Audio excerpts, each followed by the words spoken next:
My grandfather graduated from Huntsville High in 1932. He was president of the class of 1932, and he was captain of the football team. And they also decided that year that they needed a homecoming queen, and they named my grandmother as the homecoming queen because they were dating. So they ended up getting married, and then he read for the bar. So he read the law so he could be eligible to take the bar, and he took extension courses out of Chicago, LaSalle extension courses.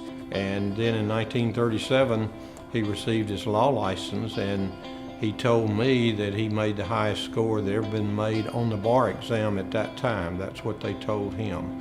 Then his law practice started out in the back of his father-in-law's store, who's my grandfather, and he prepared documents for people in Dallas Mill Village, and wills and deeds and bills of sale, and gave them legal advice. And then he went to World War II and was stationed up in Wisconsin and then in Michigan. And then when he came back, he started practicing law full time, and he served as an inferior court judge, which is the district court judge today. And then he ran for probate judge, and then he also was very active in the Lions Club, the Lions International. And they were big into rural electrification, and then they got into rural telephone. So he helped found the New Hope Telephone Co-op. I was just a little kid, 10, 12 years old at the time, and I went on a lot of trips with him in explaining the need for a telephone in the areas of New Hope, Grant, and Owens Crossroads.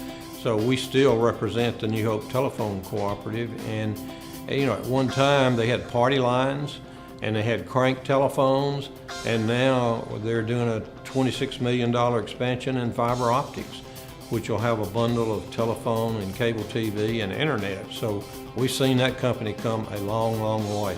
My grandfather and my father worked together for a number of years until his death in 1971. And then my father and Mr. Beeson were lifelong friends, and so George came back to Huntsville to work with him. Yeah, I came in 1972 from the FBI, living in Cleveland, Ohio. Doug called me and wanted me to come back and practice law, and I wanted to come back and practice law. But I remember standing outside the front door waiting on the office to open. We had Glenn Manning. I worked for Glenn Manning and Doug. And then after a year or so, Glenn went with another law firm, and Doug and I set up our partnership. So we've been together ever since. And then I graduated from law school in '89, and I did a year of tax law school, and I came back in 1990 and have been practicing ever since. And then my brother came here about 1992, and then George Beeson's daughter came here in 1995.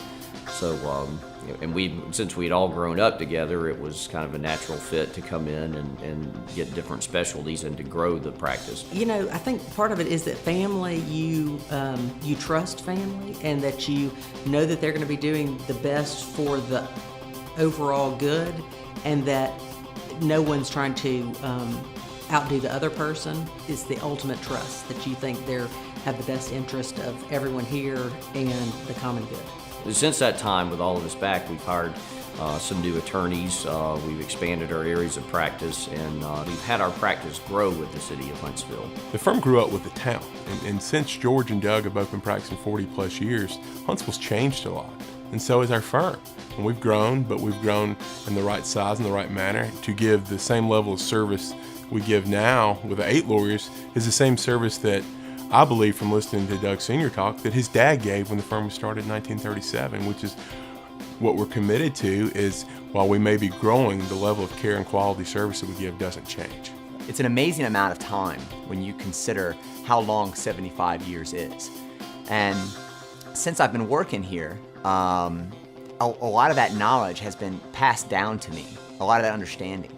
And it's been invaluable for me to be able to not only learn from that, but also to be a part of that and to be able to hopefully contribute to the impeccable reputation which this firm has. 75 years being in business kind of speaks for itself, and something that's invaluable for a young attorney is credibility and reputation.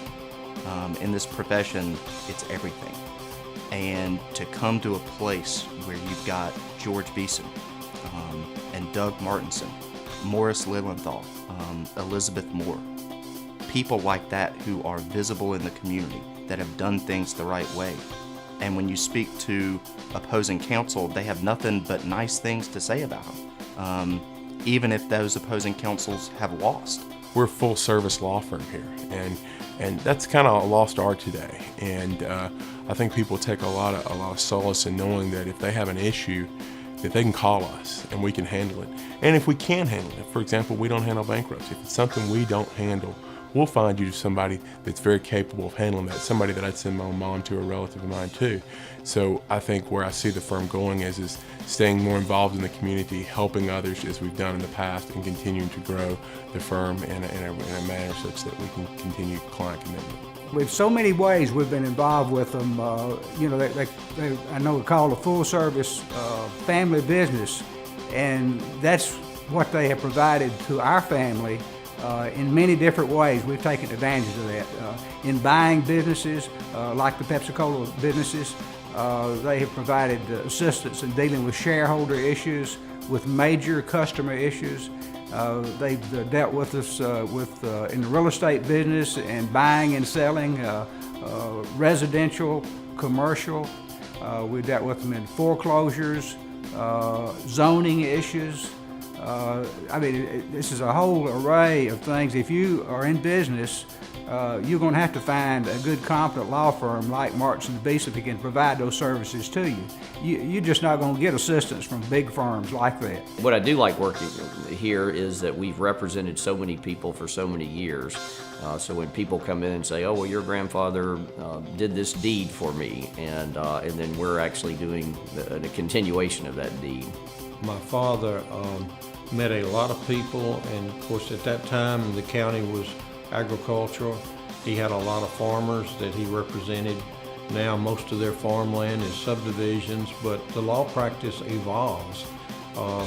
Instead of representing farmers in the agricultural business, we're representing farmers' grandchildren who are now developers. So I think the legacy is that there's sort of been a continuity of what has happened here. We've learned what takes and gotten us to make 75 years of success is our clients.